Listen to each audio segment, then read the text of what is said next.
started as a normal. A scream coming from down.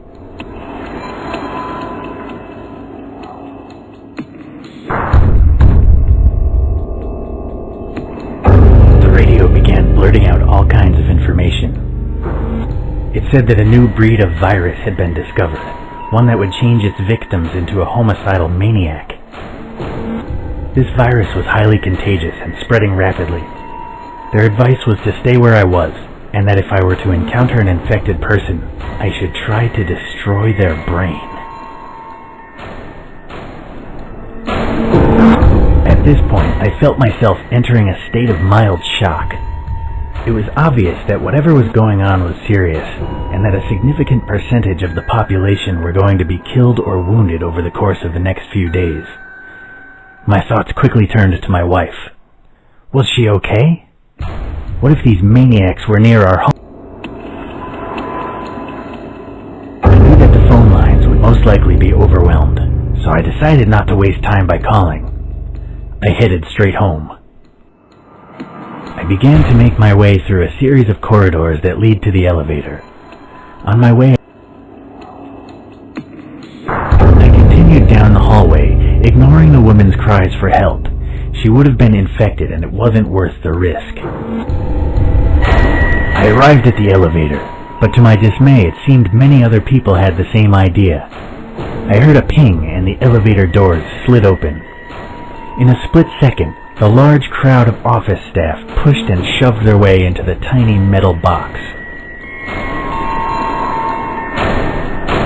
I quickly made my way down the stairs to the ground floor. Sure, I was a little out of breath, but at least I saved time and avoided a potentially lethal situation. I eventually reached the ground floor and entered the lobby. The scene in front of me was one of extreme violence. The security team was desperately battling with a swarm of infected, and they appeared to be losing. I watched helplessly as a guard on the opposite side of the room was torn limb from limb. I know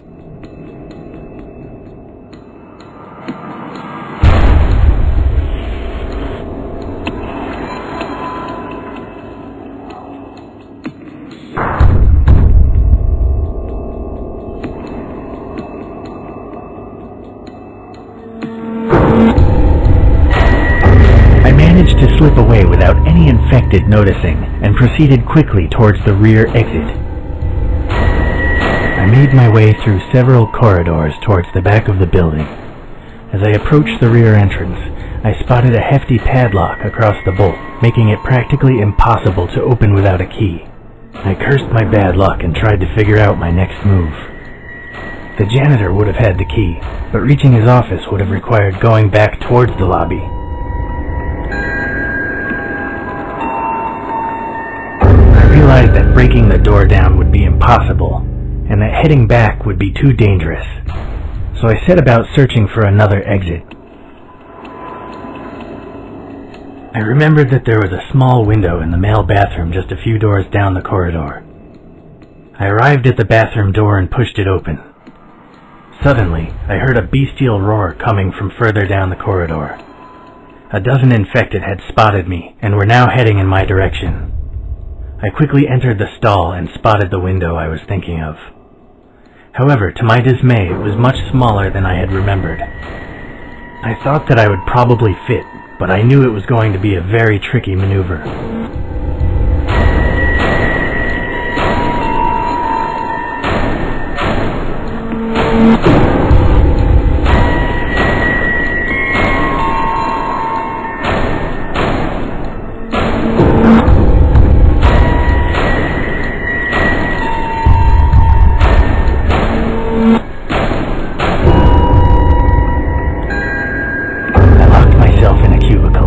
Sat on top of the toilet seat and tried not to make any sound. Within a few moments, the zombies had shoved their way into the room. At first it seemed like my plan was working. They spent a few moments stumbling around, not able to find me. However, I didn't know the infected had such a keen sense of smell. It wasn't long before they realized where...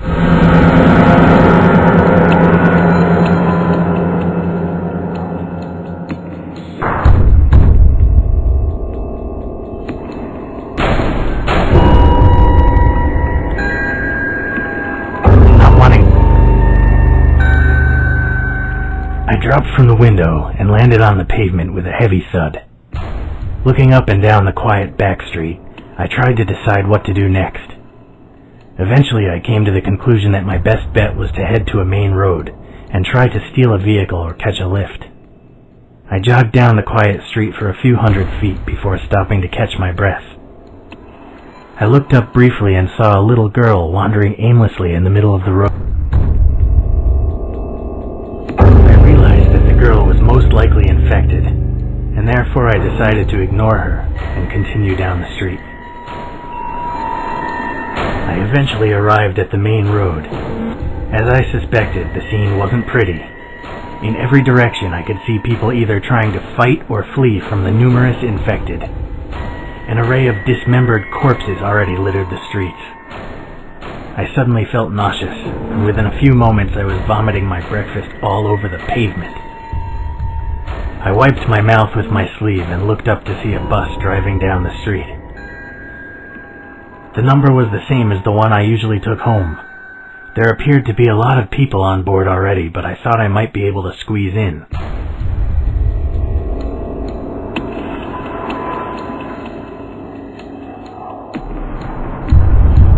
I realized that getting on the crowded bus probably wasn't a good idea.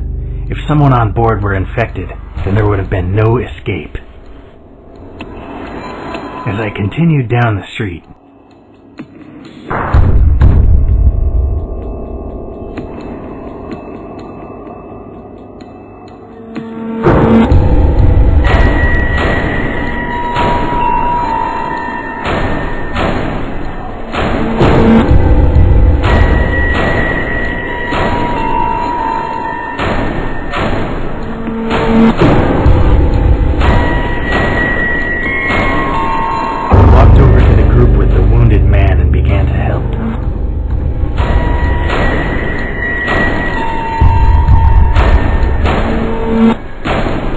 the group that I thought we should try to find some transportation to get out of the city center.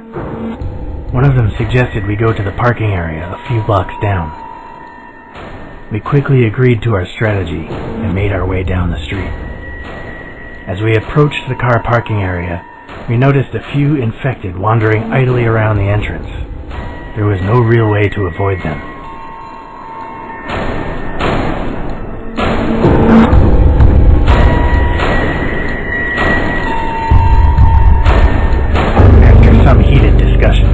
Somebody from the group eventually stepped up. He began making such a noise as he could, running in circles around the infected. My plan worked and they began to follow him away from the entrance. The rest of us swiftly made our way inside and began to search for a suitable vehicle. We were so wrapped in what we were doing that we forgot about our brave volunteer. We never saw him again. We eventually found a few different options for vehicles in which we could make our escape. On the far side of the parking area, we found a pair of road motorbikes. Closer to us was a four-wheel drive all-terrain Jeep, a large freight truck, and a convertible sports car.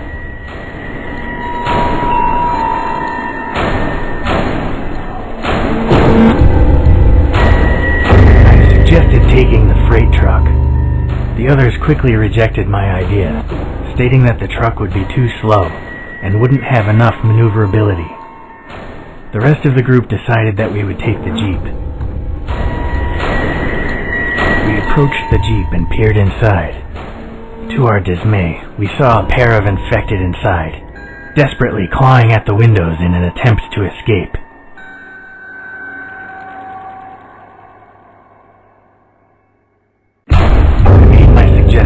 But the others didn't listen. They really wanted that Jeep, and a few zombies. The others immediately.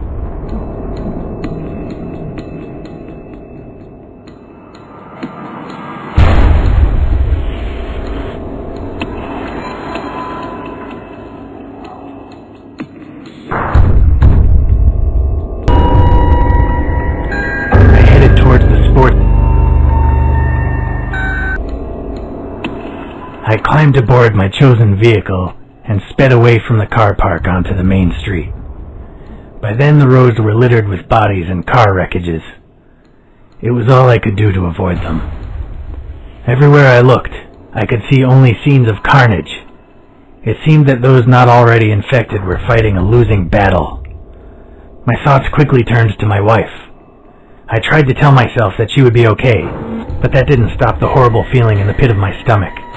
I knew I had to get home as soon as possible. In the distance, I could see a gas station with a few of the zombies on the forecourt. I quickly glanced down at the fuel gauge and saw that I only had about half a tank remaining.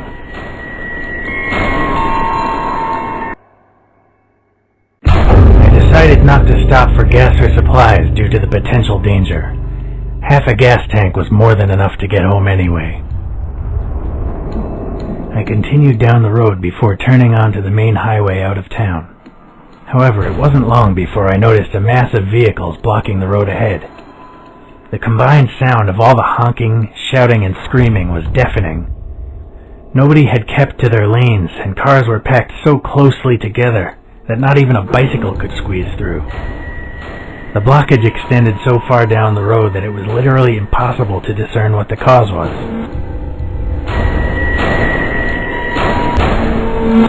Realizing that there was no point in waiting, I decided to get off the road and drive through the open fields instead. At first I made good progress, and as my thoughts turned to my wife, I started driving faster and faster, determined to get home to her as quickly as possible. By the time I saw the old tree stump among the crops, it was already too late. When I awoke hours later, I realized how lucky I was to still be alive. My ride was totaled, and I wasn't much better. Several of my bones were broken, and I could barely move, let alone walk. It wasn't long before one of the infected found me, and unable to defend myself, I was slowly eaten alive.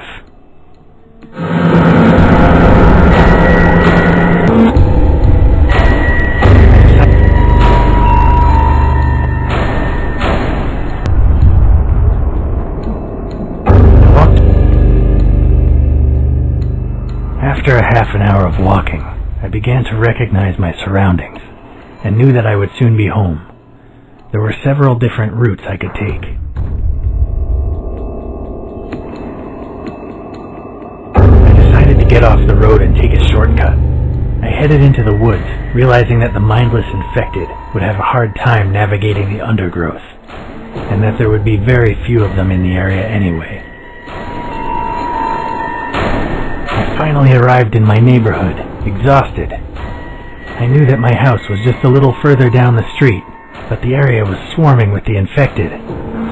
Most of them seemed distracted by what few survivors remained, but I knew it was only a matter of time before they noticed me. I remembered about a small alleyway nearby, one that would take me most of the way home in relative safety. I entered the alley, and as expected, it seemed totally devoid of life. However, as I walked past a large dumpster, an infected old man stepped out of the shadows and tried to grab me. I grabbed his shoulder and pushed him backward, narrowly escaping being bitten. I had thought myself valuable time, but it wouldn't take long for the creature to regain its balance and come at me again. I turned to run back the way I had came, only to see that another group of them had followed and were now blocking my retreat. My only hope was to try and get past the lone infected.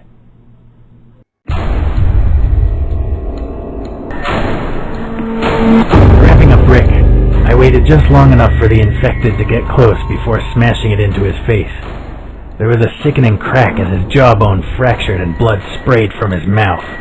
My former neighbor fell to the ground, and before he could get back up, I was able to run past. I sped down the alley and back onto the street. When I looked over my shoulder, there was no sign of my pursuers. I could see my house now, just 100 feet or so away. My heart sank when I saw yet another group of infected wandering aimlessly between me and my goal.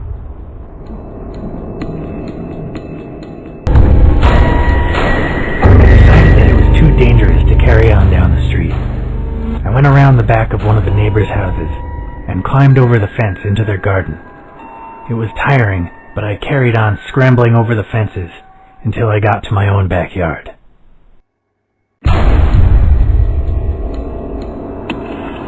As I approached the house, I noticed the glass in the back door had been smashed and the door left slightly ajar. I was terrified for my wife's safety.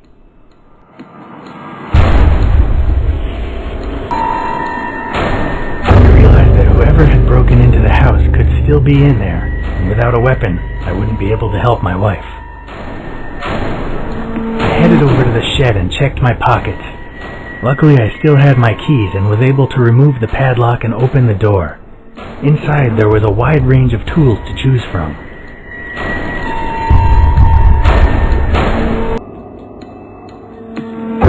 I took the crowbar, knowing that it would be easy to swing indoors, yet still heavy enough to cave in a human skull.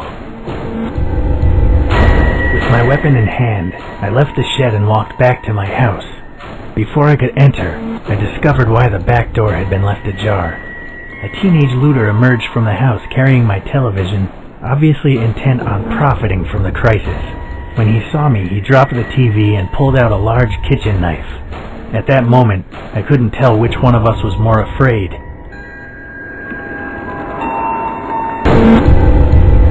I told the looter that I wasn't. Having dealt with the looter, I walked in through the back door. I was relieved to finally be safely indoors.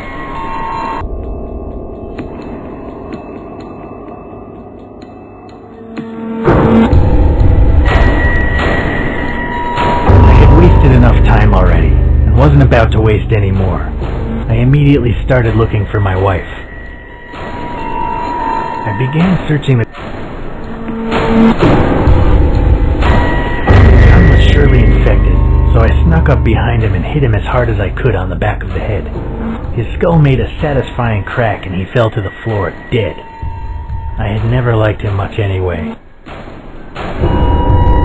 As I went to go upstairs, I noticed a note had been left for me by the front door. I recognized my wife's handwriting immediately. The note said that she couldn't wait for me any longer and that she was going to pack her bags and take the car to her parents' house in the countryside. As I read the note, my heart sank. I prayed that she would be able to make it to her parents in one piece, but knowing how hard it had been for me to get here, I couldn't help but wonder if she was still alive.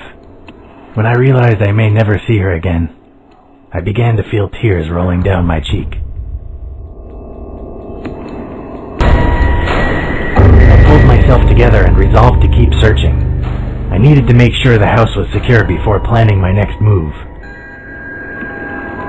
As I climbed the stairs, I heard an odd shuffling noise coming from my bedroom. I didn't know if it was my wife, a looter, or another of the infected.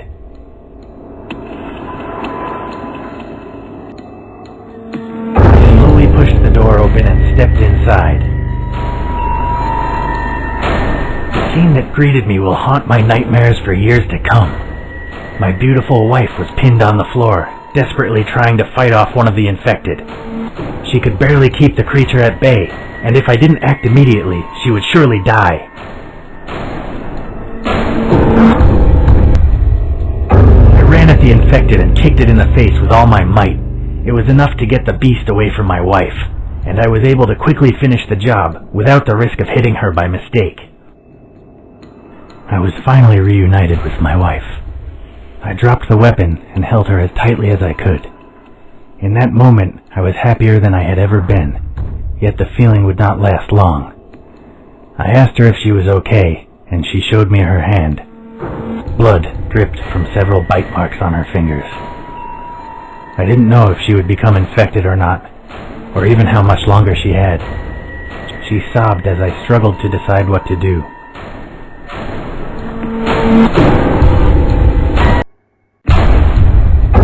I had to do something and do it quickly. If I could stop the spread of the infection, I might just be able to save her life.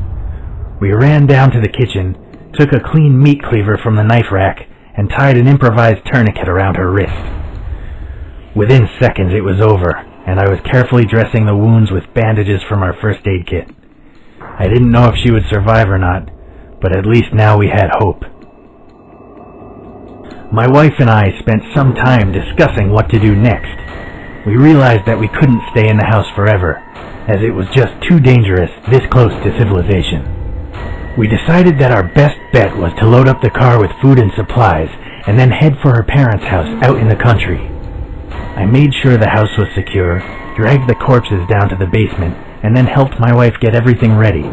She looked pale and weak, but it didn't seem like she would turn, at least not for a while yet. By the time everything was ready, it was already nightfall, so we decided to spend one more night at home before hitting the road. I don't think either of us slept that night, but it was better than traveling in the dark. We left at dawn.